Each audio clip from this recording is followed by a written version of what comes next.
Olá, síndicos e síndicas, moradores e moradoras de condomínios em todo o Brasil. Meu nome é Felipe Filgueiras e vou apresentar para vocês mais um episódio do podcast Lá do Condomínio. Aqui a gente traz os principais players do mercado para tratar dos temas mais importantes nesse segmento condominial que é tão complexo. E hoje estou aqui com o Gabriel Bastos, que tem um trabalho muito legal com relação a relacionamento com o cliente. Gabriel, seja muito bem-vindo. Prazer ter você aqui com a gente. Gabriel, conta pra gente como é que funciona o relacionamento com o cliente, sua história, como que você começou nisso, né? Bom, primeiro, obrigado pelo convite, obrigado por ter me dado a oportunidade de falar um pouco para esse mercado, que é um mercado que muitas vezes as empresas esquecem de falar para ele, é um mercado muito rico, né? Muito rico de oportunidades, de profissionais e tal. E a minha jornada com o relacionamento com o cliente começou há mais ou menos 12 anos atrás. Eu numa indústria trabalhando na área técnica, sou engenheiro de formação. E ali eu comecei a ter relacionamento com os clientes para tratar de problemas técnicos. E ali me apaixonei, cara. Descobri que tudo na vida depende de relacionamento, né? E aí fui estudar um pouco mais sobre isso. E no meio do caminho atuei com algumas empresas, tive a oportunidade de atuar com a Veguard um tempo. E aí só apaixonando cada vez mais, estudando cada vez mais e levando isso para principalmente pequenas e microempresas, que muitas vezes se preocupam muito em vender, mas esquecem de cuidar do relacionamento daqueles que já estão na base, né? Que é muito importante para o crescimento e para ter perenidade na empresa mesmo. Tem até uma função, um cargo, né, que está muito na moda, que é o gerente de sucesso, né? Em inglês eles falam muito do customer success, né?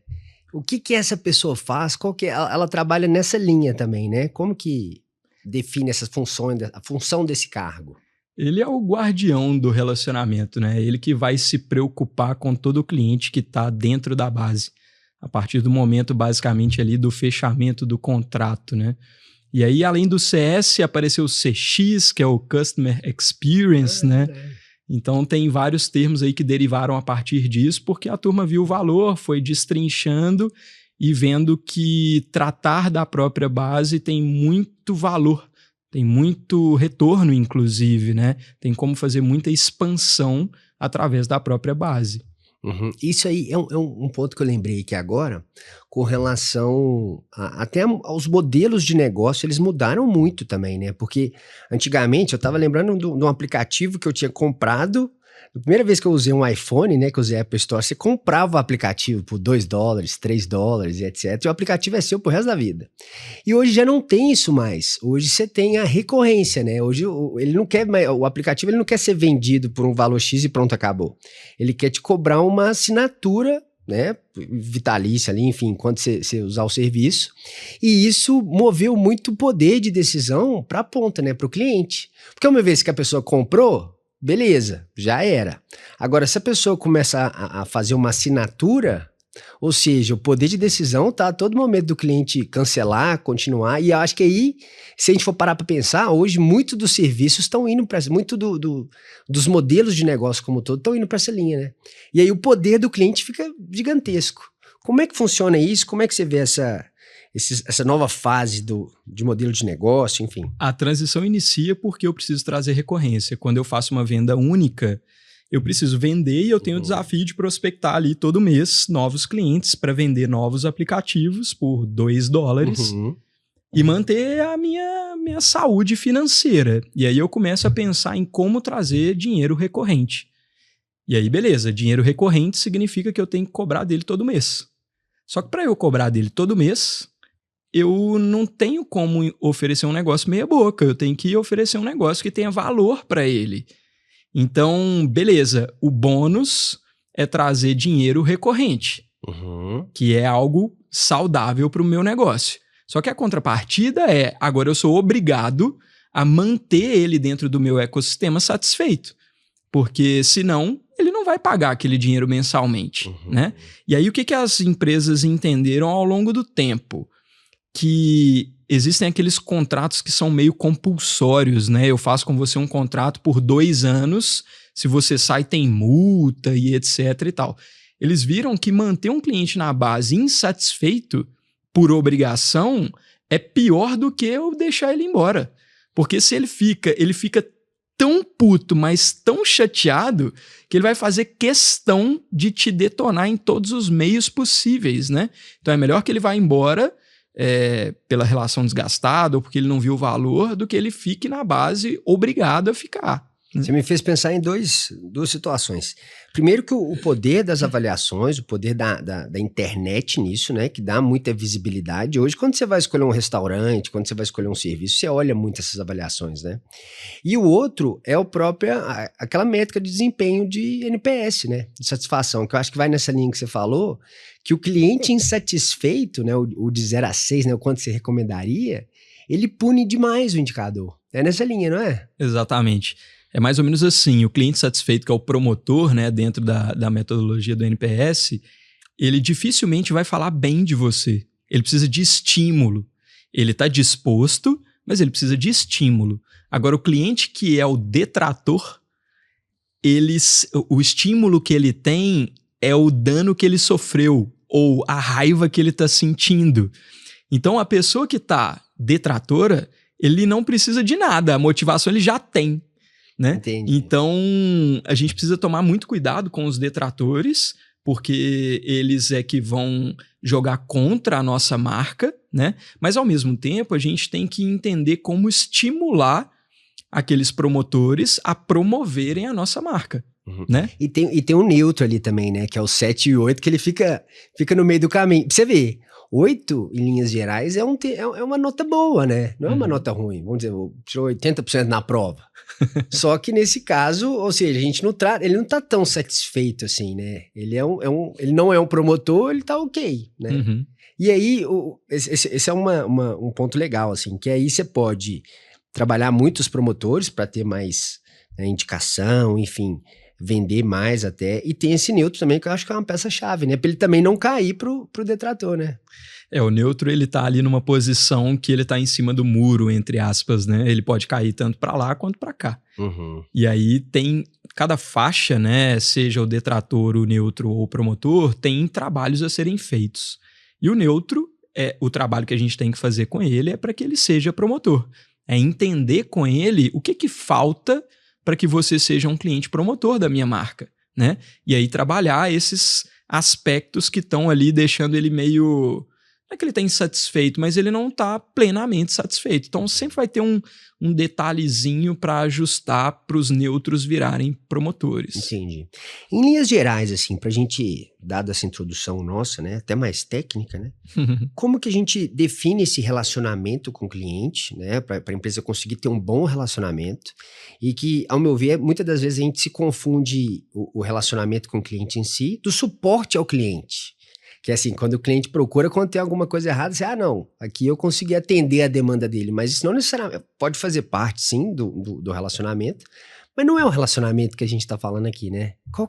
Como a gente define isso? Tá, assim, aí falando um pouco mais teoricamente, tá? Relacionamento com o cliente é desde o primeiro contato que ele tem com a sua marca até, entre aspas, o fim da vida dele ou do relacionamento dele com você. Ok? Então, na teoria é isso.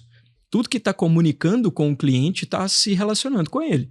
Então, a hora que ele vê a sua marca no Instagram, no Google e tal, é a primeira imagem que ele tem da empresa, é a primeira comunicação que tem com ele. Se vai ser marcante, se não vai, se vai chamar a atenção dele ou não vai. Agora, trazendo para a questão mais prática, tá? Relacionamento com o cliente, o que eu quero? Eu quero... ao pé da letra, me relacionar com ele, independente do canal, seja pelo saque, seja por uma comunicação proativa, uma campanha, venda, etc. Então, o primeiro passo, a primeira questão que a gente precisa entender tem muitas empresas que não se relacionam de maneira nenhuma. Zero. Nem se o cliente reclamar, eles respondem. Entendi. Então, a primeira coisa não deixe de se relacionar com o cliente, seja por um motivo bom, entre aspas, ou por um motivo ruim. Então, relacionar com o cliente é ter contato com ele de alguma forma, tá? O que a gente busca aí como ponto-chave? Como é que eu sei que eu tive sucesso nas ações que eu estou fazendo? Como é que eu tive sucesso no relacionamento com o cliente? Eu gosto de pensar que se ele me indicou, ou se ele comprou mais de mim, ou se ele renovou um contrato, é o indicador último de que está funcionando bem. O meio do caminho, eu acho que é a gente saber lidar com os problemas, porque não tem ninguém infalível, o problema vai existir, principalmente em prestação de serviço, tá? Eu preciso saber que, além de lidar com os problemas, eu tenho que ter uma comunicação proativa com o meu cliente. Porque se eu comunico com ele só falando de problemas, é como se eu estivesse programando o cérebro dele dizendo que o Gabriel só aparece quando tem problema. Entendi. E aí, meu amigo, nada é satisfatório quando eu vou conversar com ele. Quando eu trago para comunicação proativa, estabeleço uma rotina de conversar com ele, etc., eu passo a inverter isso. Poxa, esse cara me ajuda. Esse cara se importa com o que eu penso. Ele entende o que eu estou passando, seja no profissional, seja no pessoal, e ele não conversa comigo só sobre aquilo ali, né? Então, eu acho que relacionamento com o cliente passa por isso tudo, assim. Isso é muito legal que você falou, que me veio algumas memórias. Muitas das vezes a gente tem algum ponto de contato numa empresa, né? Isso eu tô falando pessoa física mesmo, assim, que aí às vezes eu consigo resolver os problemas ali com essa pessoa. E eu acho que fica muito essa mentalidade mesmo de você associar aquela pessoa a algum problema que você, né, que você teve historicamente, que você... E aí, engraçado que quando essa pessoa te procura às vezes para saber, e aí, tá tudo bem? E aí, como é que estão as coisas? Como é que foram as últimas semanas e etc. A gente até estranha, né? A gente fala assim, uai, eu achei que era só pra quando tinha problema, mas não. Aí, assim, esse detalhe a mais faz uma diferença tão grande pra gente, né? A gente se sente tão cuidado que, assim, aí dá vontade de indicar, dá vontade de, enfim, né? Isso eu acho que é um ponto muito legal. E me conta mais, e quando a gente traça um paralelo, porque a gente está falando do relacionamento em linhas gerais, quando a gente aplica esse relacionamento com o cliente no segmento condominial, quais são as adaptações, o que isso muda, ou se é a mesma coisa, como que funciona isso no condomínio? Todo mercado tem uma particularidade, e o condominial ele tem uma para mim que é um dos principais desafios. Quando a gente está falando de administração de condomínio, ou síndicos profissionais ou moradores, o meu principal relacionamento ele é administração com administração. São as funções administrativas no condomínio. Porém, o meu cliente final é o morador. Só que o morador, em geral, ele não quer se envolver com as questões do condomínio. Então, eu acho que o principal desafio de quem presta serviço para condomínios é conseguir se conectar realmente com os moradores. Então, essa particularidade para mim do mercado é o principal desafio. Tem algumas ideias para resolver isso, mas eu acho que é caso a caso. Cada perfil de cliente vai ter uma maneira de se conectar, né? Então, para mim, esse é o principal desafio do mercado condominial. Vamos complicar mais. Porque assim, a gente está falando agora da prestação das empresas pro condomínio. E aí a gente tem uma figura muito ímpar e, poxa, que figura difícil e desafiadora, que função difícil, né, desafiadora, que é a função do síndico profissional, né?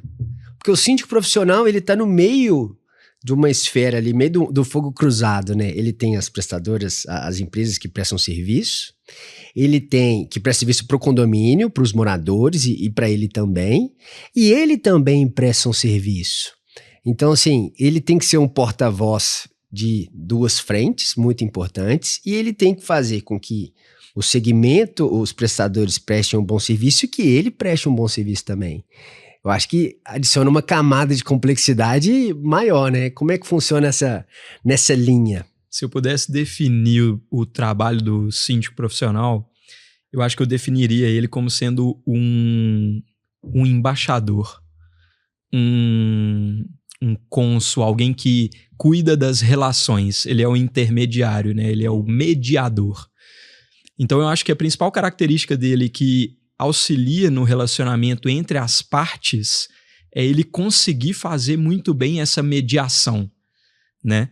Então, o que é desafiador, porque você ter que lidar com o condômino entendendo que você está a serviço dele, né? Com vários problemas, várias questões, e no meio do caminho vários prestadores de serviço, você tem que ter uma paciência de Jó, né? Mas assim, o síndico, quando ele faz esse papel bem feito, assim como são os embaixadores e diplomatas, né? Primeiro, e eu acho que o primeiro passo é entender se há conflito entre as partes e resolver isso. Só que chega um momento onde você começa a discutir acordos comerciais, evolução das partes, onde a gente começa a colher frutos entre elas, né? Então eu acho que o síndico ele pode enxergar o relacionamento dele com todos esses agentes aí, com todas essas figuras, com o objetivo final de conseguir fazer todos crescerem ou construir algo entre todos, né? Satisfazer então, as necessidades também, né? Entre aspas. Perfeitamente. Então ele tem que se colocar, na minha visão, como esse agente, como uma pessoa que está ali para facilitar para todo mundo.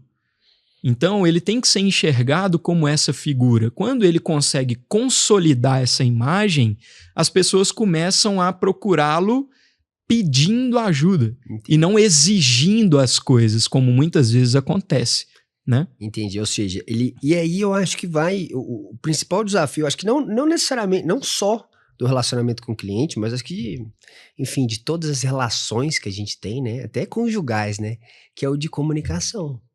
A comunicação, ou seja, ele recebe informações e demandas, enfim, e críticas dos prestadores de serviço ou dos moradores, e ele tem que intermediar isso. E a comunicação, ela surge como um ponto central, né?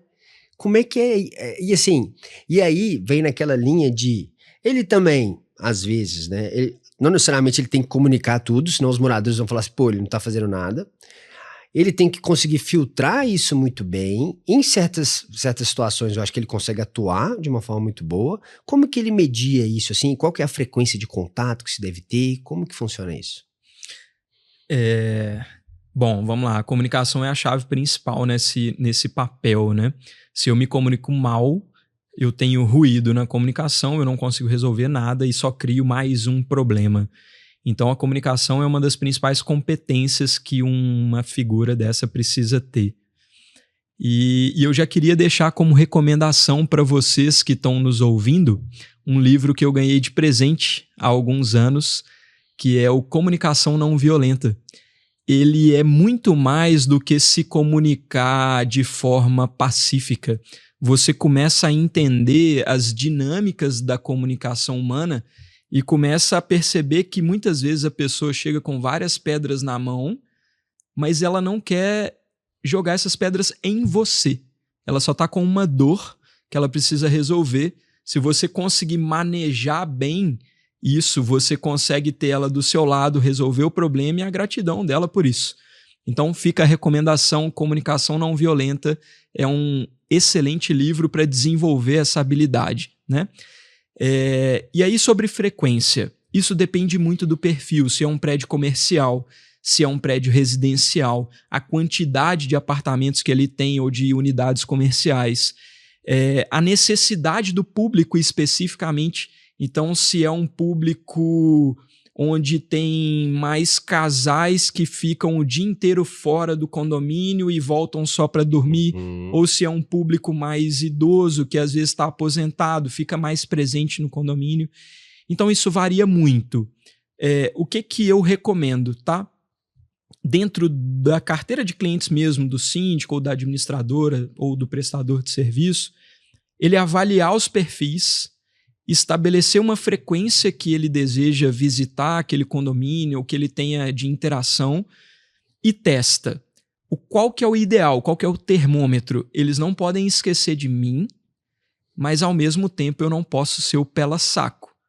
Eu não posso ser a pessoa que está ali o dia inteiro, o tempo todo, né? Então eu preciso ter esse meio do caminho, onde eles não me esquecem, mas ao mesmo tempo não enchem um saco da minha cara, né? Uhum. E aí, para alguns condomínios, eu recomendaria semanalmente. é o condomínio que dá muito problema, tem muito problema de manutenção, tem que receber muitos prestadores de serviço lá e tudo. Mas assim, não pode passar de um mês. Eu acho que, em geral, para todos esses perfis, o limite máximo de comunicação ele é mensal. Agora, é óbvio, eu não consigo me comunicar com todos os moradores mensalmente. E aí, tem algumas dicas. Teve uma vez que eu visitei um condomínio no Belvedere, que o síndico tinha uma rotina de tomar vinho com os moradores. Olha só. Ele identificou que os moradores ali gostavam de vinho e tudo mais, e se não me engano, uma vez a cada 2 meses eles faziam isso.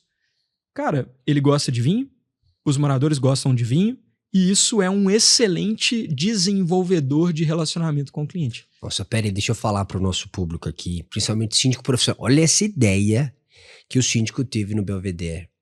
Ele fez o encontro de 2 em 2 meses com o síndico, com os moradores, tomando vinho. Ou seja, imagina só, o tanto que é mais leve tratar de um problema, o tanto que é menos... a pessoa tá menos na defensiva também, né? Porque às vezes a gente vai muito com a casca, né? Uhum. Poxa, muito legal. E assim, simples de fazer, né? Super... E essas coisas a gente consegue criar tanto, porque às vezes a gente foca muito no profissional, né? Uhum. Mas por trás do profissional tem a pessoa síndico. Uhum. Tem um síndico que torce para um time, tem um morador que tem uma filha, tem um morador que a filha tá fazendo, sei lá, jogando tênis, né? Tem tantas demandas diferentes e é tão legal quando a gente consegue fazer um pouco a mais, né? Esse pouco a mais que eu acho que dá aquele conforto no coração, aquele sentimento que você fala assim, nossa, isso eu não abro mão mais, né? E em geral, a gente entende o trabalho como algo que é custoso, que exige energia e tal. O que eu quero dizer o que eu quero dizer com isso? É que as conexões que a gente faz normalmente não são pelo viés profissional. São pelo viés de valores, de hobbies, de gostos. Então, a real conexão que a gente vai estabelecer com os clientes é por aí. E não pelo trabalho. Uhum. Então, esse tipo de ação é uma ação que você vai realmente se conectar. Vai entender que a galera tem filho ou não tem, se o filho tá dando trabalho ou não tá indo pra faculdade, tá custando caro a faculdade. E aí você vai se conectando através disso, né? E um outro exemplo que aconteceu num prédio onde eu morava. O síndico levou para lá uma horta semanal. Porque o perfil do prédio era aquele, onde era muito casal, sem filhos, que ficavam muito tempo fora, e nessa horta era a oportunidade dos moradores comprarem o que vai consumir durante a semana sem ter que sair para o supermercado, e é um momento legal dele estar ali trocando ideia com, pô, e aí, hortinha aqui, não sei o que e tal. Então, são momentos que a turma não está preocupada com o problema, que você está se conectando com eles, então tem várias ideias que são ideias criativas e que dá para conectar. E isso vai depender muito do perfil do prédio, dos moradores e por aí vai. E, obviamente, numa carteira de clientes, eu preciso escolher os clientes que eu quero me relacionar mais de perto. Eu quero ter mais investimento com isso, de tempo e etc., que é o que a gente chama na literatura de high touch, né? Ou se eu quero ter uma comunicação mais automatizada, algo que seja mais pulverizado. Às vezes é um condomínio muito grande, com 1000 unidades comerciais, por exemplo, e aí eu preciso ter uma comunicação que seja mais automatizada com a turma, não dá para ser tão próxima com todos eles, né? Então, o ideal é a gente fazer uma segmentação dos clientes e entender aqueles que precisam de high touch, ou mais investimento, maior proximidade, mais particularidade no envolvimento, né? Mais personalidade. E o low touch, que a gente chama, que é aquilo que é mais pulverizadão, mais automático, menos investimento. Aí é mais sistêmica, né? A comunicação. Tecnológica, né? Exato. Esse tema é muito bom e é muito legal a gente, como prestador de serviço e eu como cliente, você vai falando, eu vou tendo tantos exemplos assim, né, de situações que a gente vive, né? E aí você me lembrou de um caso, por exemplo, beleza, você tem um que você vai ter que ter muito contato, às vezes a demanda dele é essa, às vezes o cliente ele tem uma demanda maior de ser ouvido, né? Tem clientes que não. Tem clientes que, pô, de vez em quando ali, curto e grosso, monossílabo e tá tudo bem. Só que ainda assim, para esse tipo de cliente, eu acho que o cliente, quando você tem menos contato, ele é uma incógnita. Por quê? Às vezes tá tudo bem, não tem problema nenhum, não tem nada, só que à medida que você não aparece lá, não conversa, não se comunica com ele, não escuta ele, e às vezes por N motivos ele também não te procurou, ele pode começar a perceber, poxa, às vezes eu não preciso dessa empresa, às vezes eu não preciso desse serviço, ou às vezes assim, ele não tá fazendo nada, não tá tendo nada demais. Então acho que é importante esse ponto também, que mesmo quando tá tudo bem, né, ainda mais, né, é legal a gente ir lá conversar, entender, ver se tem alguma coisa a mais, não só apagar o incêndio, né. E você citou, poxa, 2 casos muito legais, olha só. O primeiro, do síndico que de 2 em 2 meses se reúne com os moradores para tomar vinho e conversar e resolver, enfim, ainda que informal, né, os assuntos diversos. E teve o segundo caso que você citou, que foi da horta, né, que o síndico fez a horta. Aí me veio era até a próxima pergunta, que era sobre saber ouvir. Porque se a gente não sabe ouvir, não tá atento a essas questões, a essas demandas, e tem as respostas da nossa cabeça, eu não vou compreender essa demanda. Pô, uma horta e uma reunião de vinho são coisas muito diferentes. E a gente tem que estar antenado a isso, senão eu acho que parte dessa comunicação, desse relacionamento, também é essa habilidade, né, de saber ouvir. Não é isso? Só que saber ouvir, na minha visão, é muito mais do que ouvir, escutar. Porque você já ouviu falar que a nossa comunicação ela é mais do que 80% não verbal? Não. 80% não verbal? A gente se comunica muito com gestos, com tudo que envolve uma comunicação que não é verbalmente, tá? Uhum. E no relacionamento com o cliente é a mesma coisa. Eu tenho que ter a capacidade de conseguir ler coisas do meu cliente sem ele falar nada. E nesse ponto os detalhes importam muito porque eu também comunico sem falar nada. A minha presença comunica muito. A minha presença sem estar presente comunica muito, que é, às vezes eu coloco um cartaz, às vezes eu coloco algo naquelas televisões de elevador, às vezes o meu zelo com a limpeza e com a manutenção do condomínio também fala muito. Então, o que costuma acontecer, Felipe, quando a gente se relaciona com alguém por mais tempo, é que a gente se acomode e perca a atenção aos detalhes. E aí, eu acho que um jeito mais fácil da gente não deixar isso morrer é transformar isso num processo. Quase como uma obsessão, que é, eu preciso o tempo todo estar atento aos detalhes, porque eles vão comunicar tanto quanto as minhas falas, mesmo, inclusive, e às vezes até mais, para esse cliente que não te fala nada. Uhum. Ele não te fala nada, mas eu te dou a certeza que ele repara tudo. Uhum. Então, ele não vai te falar porque ele não vai mesmo. É do perfil dele. Ele não gosta de conversar com os outros. Entra no elevador, você fala com ele bom dia, ele balança a cabeça no máximo. Beleza, só que ele está atento a todos os detalhes, né? E aí, para esses clientes que não te dão abertura ou não vão conversar de fato, não vão falar nada, os detalhes importam muito, tá? E às vezes ele não sabe nem descrever, mas ele sabe que ele está satisfeito. E você me lembrou de um caso que também a gente fazia pesquisa, a gente faz pesquisa, né? Então você tem lá os promotores, os neutros, os detratores, etc. E tinha gente que a gente não conseguia captar a resposta. E, poxa, é angustiante, porque uma coisa é a gente saber que não está satisfeito e beleza, eu vou tratar, mas pior ainda é eu não saber nada. Porque aí eu não sei se eu consigo fazer um plano de ação para melhorar, eu não sei se tá tudo bem, se a gente consegue fazer outro tipo de oferta, enfim, de contato. E aí vai muito nesses detalhes. Aí, assim, esse detalhe às vezes é um dos piores, que ele fala assim, nossa, eu não quero nem responder. Olha só o tanto que a falta de mensagem também é uma mensagem. Pode ser, né? Assim, aí tem N motivos, mas, poxa, muito legal. E agora a gente sofre não, né? A gente aproveita uma nova tendência do mercado, que é essas facilidades que a tecnologia nos dá, né?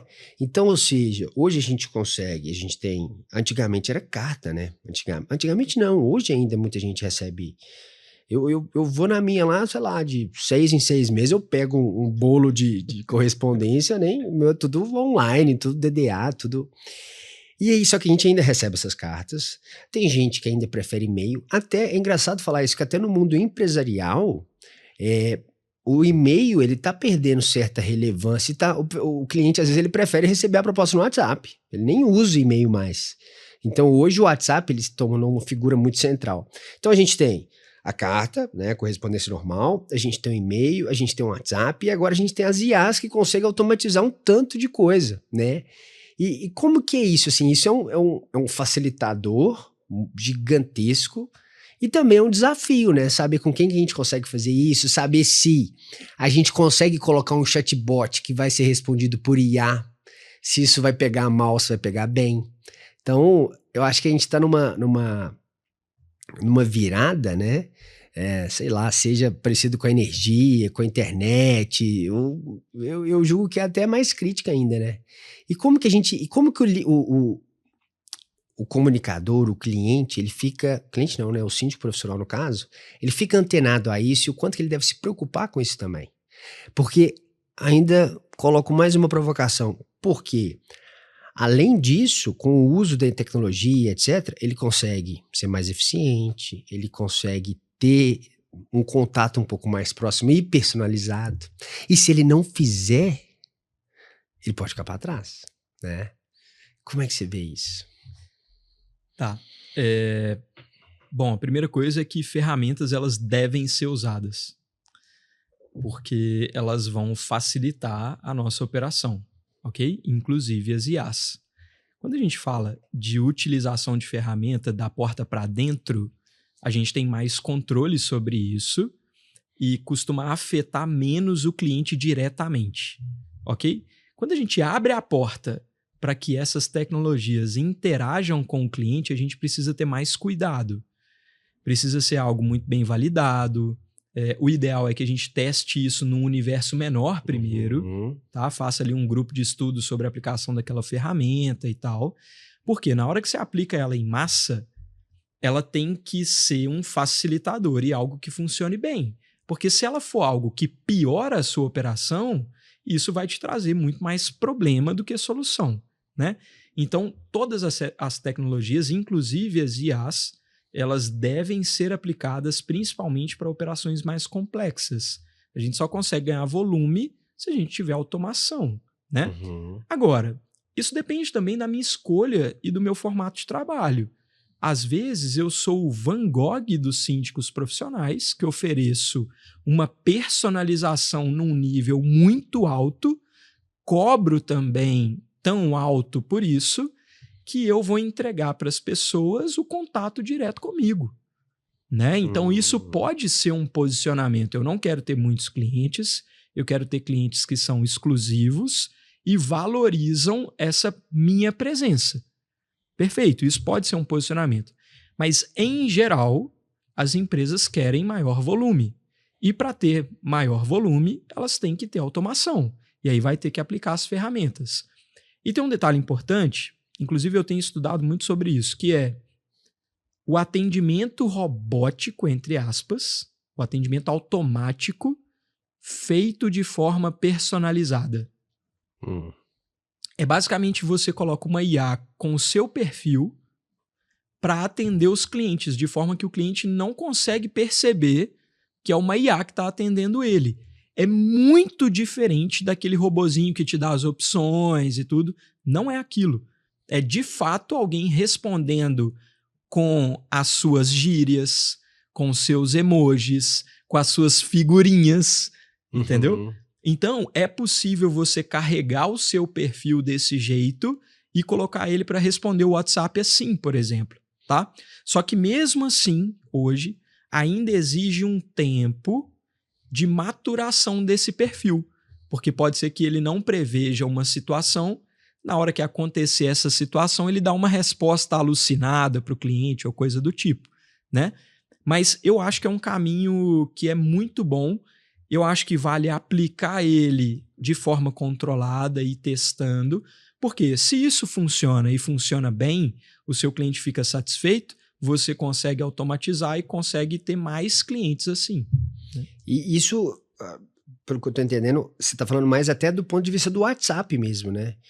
E hoje está muito mais acessível, né? A gente tem uma série de ferramentas que a gente consegue personalizar isso. Então, o síndico profissional, a gente tem uma série, a gente não, né? Tem uma série de ferramentas hoje disponíveis para vocês personalizarem, até com figurinha basta. Com figurinha.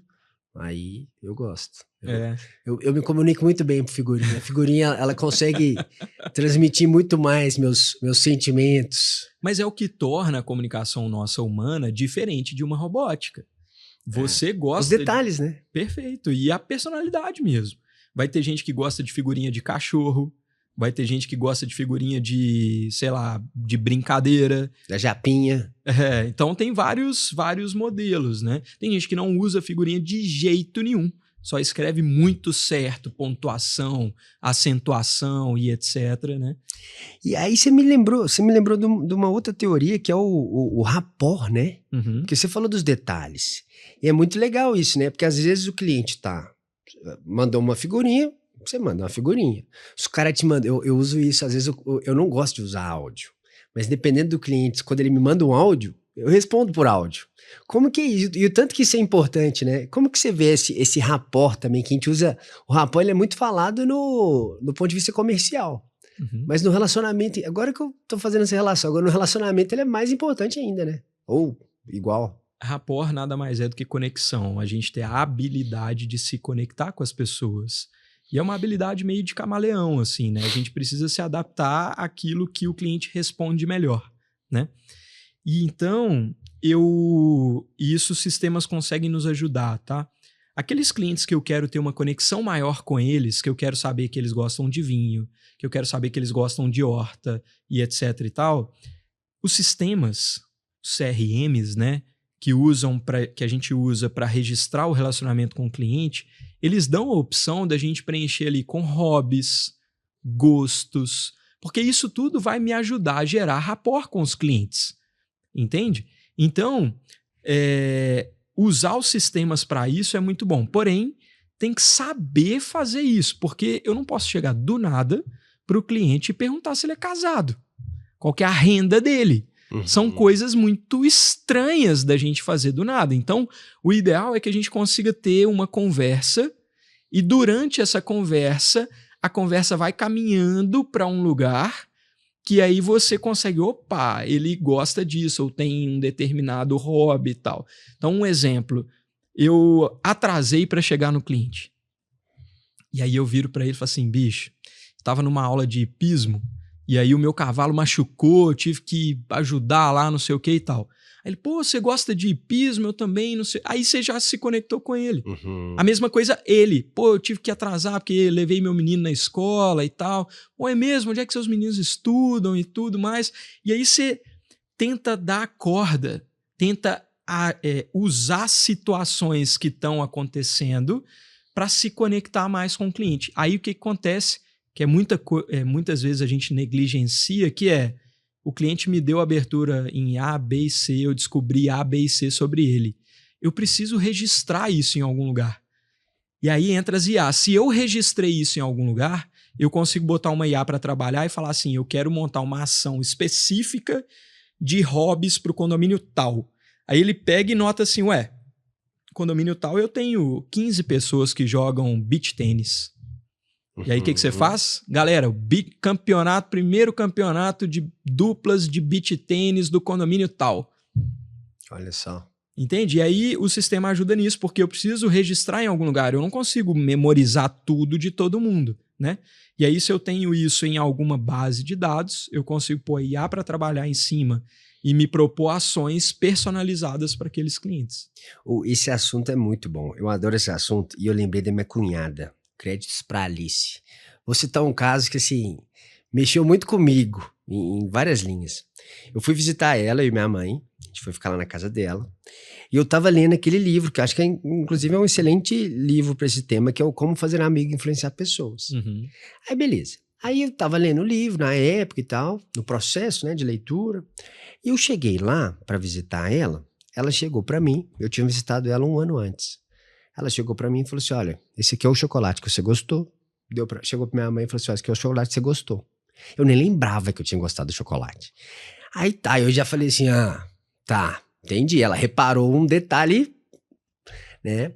Aí passa um pouquinho, a gente tava passando de carro assim, ela falou assim: olha, vou parar ali na padaria, que a Tarsila gosta de um pão que tem lá. Ela chegou, parou, pegou o pão, beleza. Aí, e ela começou a dar vários sinais de estar tão atenta aos detalhes e querer tanto agradar de uma forma tão genuína e tão espetacular, que às vezes eram coisas que nem eu mesmo sabia, que eu falei, e ela é tão agradável, mas assim, tão, sabe, tão tudo, assim, tão muito legal, muito inteligente, e aquela pessoa muito adorável mesmo, assim, em várias linhas, assim. E aí, eu lendo o livro, aí eu comecei a me atentar nisso, sabe, a forma como ela tratava minha mãe, e etc, eu falei assim, poxa, tem alguma coisa aí. Não é normal isso, a pessoa ser tão, né? E eu cheguei pra ela e falei assim: Alice, eu tô lendo o livro, né? E eu, né, pô, você é muito agradável. Como é que você lembra do chocolate que eu gostei, do chocolate que minha mãe gostou e tal? Ela chegou assim e falou assim: Felipe, toda vez que eu conheço alguém que eu vou ter um convívio maior, olha só que legal, eu faço um bloco de notas. E aí eu começo a anotar tudo sobre, assim, os pontos importantes da pessoa. Time que ela torce, se ela tem filho, se não tem, se gosta desse chocolate, se gosta, enfim, de jogar beach tênis e etc. E aí, quando ela vai ter um encontro novamente com essa pessoa, ela lembra, ela lê as anotações e, enfim, vai encontrar com a pessoa. E se ela puder fazer qualquer coisa para agradar aquela pessoa, ela faz de uma forma, assim, intencional e muito genuína. Eu achei isso tão sensacional, e assim, e é tão legal o tanto de portas que se abrem para ela, o tanto de oferta que ela recebe de empresa XYZ, e você vê que isso é muito legal, não somente na relação, porque a gente fala relacionamento com o cliente, mas é uma teoria de um todo, que se aplica pro seu sogro, pro sua sogra, pro seu cunhado, pro sua mãe, pro seu pai, pro seu par do trabalho, pro seu cônjuge, né? E assim, eu achei isso tão incrível, eu fiquei tão... E o que eu mais gostei até que foi intencional, sabe? Que é uma coisa assim, cara, isso é importante, né? Não é uma coisa que eu posso falar assim, você não se atentar ao detalhe dos outros, né? E não dar essa importância. Eu achei isso muito legal. E, cara, assim, esse é um tema que é tão presente no nosso dia a dia, né? E a gente tem algumas dificuldades também, que eu vejo muito...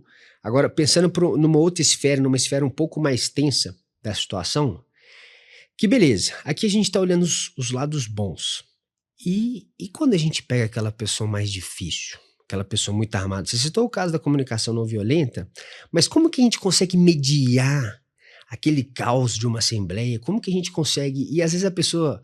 Ofensas, igual você falou, como que o síndico deve proceder nessas situações? Eu tenho uma frase que ela é a base do meu casamento, que eu acho, uma das bases, né, do meu casamento, que eu acho que ela ajuda a resumir muito a condução dessas situações, que é, a nossa relação, ela é uma relação para construir. A gente firmou o início dessa relação para que seja construtivo. Eu venho aqui, você tem uma determinada demanda, um problema, você me contratou para eu resolver esse problema e assim a gente vai construir. A mesma coisa o meu casamento, a gente quer construir uma vida junto, certo? Então, tudo que acontece dali para frente, todas as discussões, todos os problemas, tudo, se for pautado aí, ou eu tenho que rescindir o contrato, porque a partir dali é destrutiva a relação e aí não tem porquê aquela relação mais, ou ela é construtiva. A gente ainda está aqui para construir? Sim, estamos. Não tem ninguém querendo me bater de graça. Beleza. Se a gente está aqui para construir, então vamos às ações. Quando a gente leva desse jeito, em geral, a gente desarma a galera. Uhum. Em geral. Porque, às vezes, tem conflitos pessoais. Quando esse tipo de coisa acontece e ainda está na esfera, entre aspas, controlável pelo síndico, ele pode atuar. Pessoal, ó, eu acho que tem algo pessoal, vamos resolver isso de forma particular depois, e trata o assunto que deve ser tratado na reunião. Se passou de um determinado limite, a gente não precisa assumir papéis que não são nossos. Então, eu costumo dizer que o primeiro limite é o encerramento do contrato. Uhum. O cliente, tem uma máxima no mercado que diz que o cliente sempre tem razão. Isso não é uma verdade, o cliente nem sempre tem razão, né? Então, a gente precisa ter firmeza para conduzir algumas situações. E ela chega no ponto que, dependendo do caso, a gente vai rescindir o contrato, né? Então, quando faltar respeito, quando a pessoa quiser destruir de alguma forma e aquilo ficar muito pessoal, não tem por que a gente se desgastar ali. A gente encerra o contrato e tá tudo certo, né? Agora, quando a gente quer construir, normalmente a gente pega aquele problema que a pessoa trouxe, aquela dor e tudo mais, e fala, ó, eu estou aqui para resolver seu problema. Vamos junto. Me explica melhor, me conta melhor, ótimo. As alternativas que eu encontro, que eu vejo, são essas. O que você acha? E aí vai construindo a partir daí, né? Então eu acho que essa frase, essa base, ela ajuda muito a lidar com esses conflitos. Muito mesmo, tá? Você falou de um ponto que eu acho que ele é desafiador e a gente tem que ter muita coragem e maturidade para fazer, que é saber a hora de sair também, né? Saber a hora de rescindir. Porque às vezes, quando a gente pega a resultante ali, às vezes, pô, beleza, você vai perder um cliente, mas às vezes está te demandando tanto, né? Não só financeiramente, demandando psicologicamente mesmo. Às vezes o seu mental tá super abalado ali por N motivos, por ofensas, enfim, né?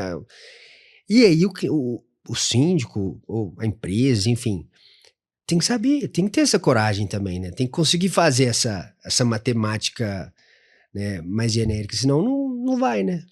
Sim, e é difícil a gente fazer isso quando a gente tem uma carteira de clientes que é o suficiente para pagar as contas de casa. Uhum. E aí, se eu rescindo um contrato, significa que às vezes eu vou ter que abrir mão de algo do meu padrão de vida, né? Então, tem algumas situações que o profissional se vê diante de, poxa, eu vou ter que me submeter a alguma coisa para conseguir ter minha renda no final do mês. E aí, não tem muita mágica. A gente, em alguns momentos, a gente vai ter que se submeter a isso mesmo ou escolher cortar na carne do outro lado, né? Só que o remédio para isso é a gente conseguir crescer um pouco mais a carteira e ficar menos dependente desse tipo de cliente, né? Eu lembro direitinho, quando a gente fez o trabalho junto com a Veguard, 2 casos. O caso de uma síndica que entrava em contato sempre com a central de forma preconceituosa e desrespeitosa. A gente conversou na época e a gente foi lá para rescindir o contrato com ela, né? Por quê? Porque uma síndica como essa, ela coloca em xeque a operação como um todo. Porque a própria central, os profissionais ali, se você não defende a equipe, eles te enxergam de uma forma que você fica conivente com aquela ação, né? E era uma ação, inclusive, passível de judicialização e etc, né? E a segunda foi 3 áudios que eu recebi de um síndico. Na época era um síndico morador, a gente prestava serviço para ele, né? Onde o primeiro áudio tinha 5 minutos, o segundo 26 minutos e o terceiro 15, se não me engano. E aí, quando você começa a chegar nesse nível de relacionamento, estresse e tudo mais, cara, isso só tá dando prejuízo para mim e para ele. Então não tem por que essa relação continuar, né? Enquanto a gente quer construir, beleza. E tem caminho e tem alternativa, beleza. A partir do momento que o negócio fica destrutivo e eu tenho condições de abrir mão daquela relação, é melhor. E assim, e às vezes te dá tanto mais ânimo, mais vontade para todas as outras linhas, né? E pensando nisso, eu lembrei de outros casos também que eu já vivenciei, que às vezes o cliente está chateado e a gente vai escutar o cliente. E eu sou muito prático, assim, começou a falar, eu quero fazer um plano de ação para resolver, né? Porque para ser construtivo e tal. E às vezes assim, e é muito comum, poxa, faz total sentido também. Às vezes a pessoa só quer desabafar. E às vezes não tem nenhum plano de ação. Às vezes, pô, tá insatisfeito com N motivos da vida, de tudo, de sei lá. E aí você escuta, a pessoa no final tá saindo te abraçando, tá saindo, né? Tá tudo bem, você não conseguiu botar nada no papel. Às vezes assim, um caso ou outro, mas poxa, às vezes já tá resolvido, enfim. E só de você ir lá escutar o cliente, já resolve, né? E eu lembrei de um caso de uma mulher levou uma multa. Aí ela levou uma multa errada, nos Estados Unidos esse caso. Ela levou uma multa errada e ela foi e recorreu na justiça e etc, processou o Estado, uma coisa assim. Na hora que o síndico, que o juiz chegou e viu que de fato a multa foi errada, ele só cancelou a multa e tudo bem. A mulher saiu extremamente frustrada, porque ela queria falar. Ela não queria só resolver isso, ela queria tirar aquela angústia, aquela dor dentro dela, né? E isso é muito importante, que foi aquele tema que a gente falou de saber ouvir, né? Que é muito importante. Gabriel, que tema sensacional. E são muitos casos, né? A gente vive isso muito nas duas linhas, né? Tanto de ser cliente, de ser um prestador. Então, acho que é um tema muito rico. Acabou que a gente foi para uma linha muito do síndico profissional, né? Não estava nem na pauta e foi esse caminho que eu acho que consegue exemplificar bem para você de casa. Então, Gabriel, muito obrigado pelo seu tempo. Incrível sua sabedoria, seu conhecimento sobre isso e um tema tão essencial, né? Então, parabéns. Agradeço pelo seu tempo. E, pessoal, finalizando mais um episódio com esse tema tão sensacional que é relacionamento com o cliente, com Gabriel Bastos. Até a próxima.